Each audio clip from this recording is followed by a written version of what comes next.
संसार में भगवान के भक्त 4 प्रकार के होते हैं। कितने प्रकार के? एकदम नोट करिएगा, 4 प्रकार के। अब आपको यह सोचना है कि आप किस प्रकार में हैं। कहते हैं राम भगत जग चारी प्रकारा, 4 प्रकार के भक्त होते हैं भगवान के।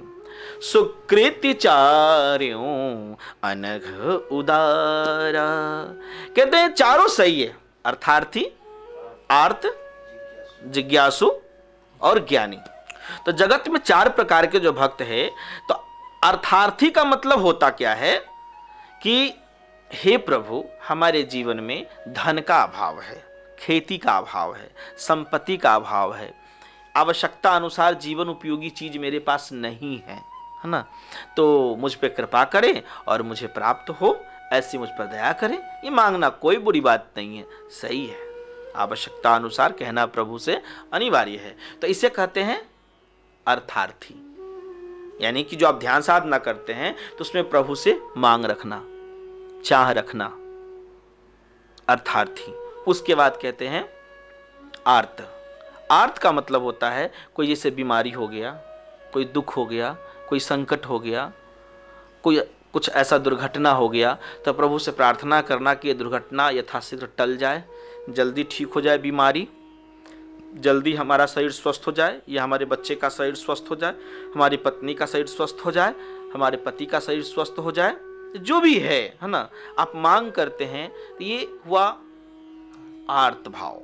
तो इस प्रकार से प्रभु से मांग करते हैं जैसे ही, तो ब्रह्मांडीय शक्ति से जैसे ही आप मांग करते हैं तो उसमें एक ऊर्जा और एनर्जी आती है, और ऊर्जा एनर्जी आकर के उसे एक ऐसे ढंग से हील करती है, ठीक करती है, रिपेयर करती है ना, कि आप कहेंगे ये तो चमत्कार हो गया। क्या हो गया? चमत्कार हो गया, गजब का। तो ये प्रार्थना है। क्या है? प्रार्थना है। अरे क्या कहें हम अपनी बात, कि खुद हमारा गला 8 महीना खराब था, गला में भारी एक गांठ पड़ गया था और ठीक ही नहीं हो रहा था। 4-5 अंग्रेजी डॉक्टर बड़े से बड़े, 3 या 4 होम्योपैथ डॉक्टर, है ना, सब लोगों से हमने दिखा लिया पर ठीक ना हुआ। फिर हमने कहा कि सबके लिए हम दुआ प्रार्थना करते हैं, तो चलिए थोड़ा हम अपने लिए भी दुआ प्रार्थना कर लेते हैं परमात्मा से। ठीक, तो एक औषधि हम खुद अपने से चुने औषधि, और चुने और हम ध्यान साधना किए, जो भी गूढ़ तत्व का मंत्र ध्यान था कि हमारा ठीक होना चाहिए, तो ठीक होना चाहिए हे राम जी। और फिर हमने कहा कि इस औषधि में यह शक्ति भर दीजिए ताकि इसको हम ग्रहण करें और ठीक हो जाए। डॉक्टर सब के फेरी से तो हम लौट चुके हैं। ठीक, संजोग से देखिए कि उसको धैर्यपूर्वक उनका प्रसाद समझ करके ग्रहण हम किए, और राम जी के परम कृपा से दूसरे ही दिन से हमारा आवाज़ ठीक होने लगा। जो 8 महीना से आवाज़ बैठ चुकी थी, निकलता ही नहीं था थोड़ा भी आवाज़, थोड़ा भी नहीं, तो बस दूसरे ही दिन से निकलने लगा। और 1 सप्ताह होते होते तो हम पूरा फिट हो गए। फिर मुजफ्फरपुर के जो गला का जो डॉक्टर है सिद्धार्थ शंकर जी, फिर उनसे मिले। हमारे मुजफ्फरपुर के सबसे अच्छे डॉक्टर में आते हैं गला के डॉक्टर में, तो उनसे मिले। उन्होंने फिर चेक किया और कहा क्या खाएं गुरुजी, कैसे ठीक हो गया? आपको तो ऑपरेशन करना था, बिना ऑपरेशन के ठीक नहीं होने वाला था। लेकिन हमने उन्हें अपना बताया कि ये चीज़ तो ठीक है, जिससे आपको ठीक हुआ वही करिए, कुछ दिन और उस औषधि को खाएं, ठीक हो गए। कहने का तात्पर्य है, जब आप दिल से कुछ चाहते हैं ना, अपने ईश्वर से, अपने इष्ट से प्रार्थना करते हैं, अंदर जब जाते हैं तो ब्रह्मांडीय शक्ति में एक अलौकिक ऊर्जा है, उस पर आप विश्वास करके जब आप काम करते हैं तो वो आपको काम देता है, आशीर्वाद हील करता है, धैर्य देता है। सबसे पहले आपको धैर्य देता है और हील करता है। इसीलिए कहने का मतलब है, ऐसा नहीं है जो आप किसी पदार्थ को नकार सकते हैं, औषधि को नकार सकते हैं। औषधि के साथ साथ हमारे पूर्वजों का भी कहना है दवा और दुआ। दुआ क्या है कि हीलिंग है, एक आशीर्वाद है, और बिना दवा के दुआ भी नहीं लगता है। अब ऐसा नहीं करें कि केवल दुआ के ही चक्कर में रहें, दवा भी जरूरी है।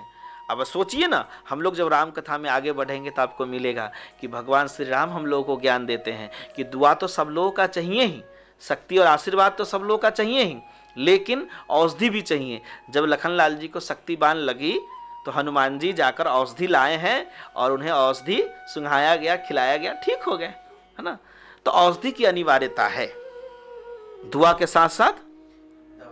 हाँ हाँ हाँ, तो इसीलिए, लेकिन हाँ, जो आप दुआ करते हैं, प्रार्थना करते हैं, उसमें पावर आ जाती है। जैसे आप भोजन बनाते हैं, तो भोजन जब कोई माताएं बहन या पुरुष की कोई भी बनाए, या प्रसाद भगवान का कुछ भी बनाए, उसमें खूब प्यार से बनाए, भगवान का नाम लेकर सुमिरन कर कर एकदम पॉजिटिव भाव से कि जो खाने वाले लोग स्वस्थ हो जाए, प्रभु का प्रसाद है, तो उसमें एक अलग ढंग का स्वाद आएगा, ऊर्जा आएगा, एनर्जी आएगा।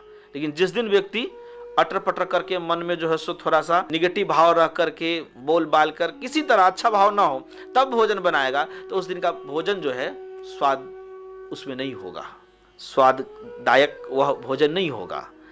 यानी कि आप में जैसी ही पॉजिटिविटी ऊर्जा आएगी ना, तो आप जो कुछ छुएंगे, जो कुछ करेंगे, उस सब में एक नई एनर्जी उसमें हील होने लगेगा।